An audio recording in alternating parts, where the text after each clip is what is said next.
அனைவருக்கும் வணக்கம். நான் பிரபாகரன், ஜோதிடர், சென்னையிலிருந்து பேசுகிறேன். இப்போ 7ல் குரு இருந்தால் திருமணம் தாமதம் ஆகணுவாங்க, திருமணம் தடைப்படுவாங்க.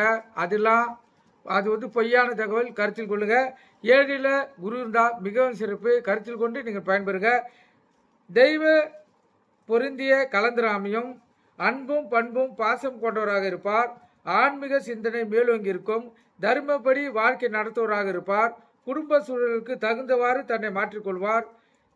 விவாகத்துக்கு பின்னர் நல்ல மாற்றங்கள் இவர்களுக்கு ஏற்படும். கலந்தரத்தை அவரின் குடும்பத்தையும் போற்றும் கலந்தராமையும் தகுந்த வயதில் விவாகம் பூர்த்தியாகும். இல்லற தர்மத்தை உணர்ந்தவர் கலந்தர லாபத்தையும் புத்திர லாபத்தையும் மிக விரைவில் பெறுவார். வீட்டில் இருக்கும் பெரியோர்களை அனுசரித்து நல்ல வகையாக நடப்பார். கலந்தருக்கு சற்று பருமனான உடல் அமைப்பு இருக்கிறதுக்கு அதிக வாய்ப்பு இருக்குது. 7ஆம் பாகத்தில் இருக்கும் குரு மிகவும் சிறப்பு.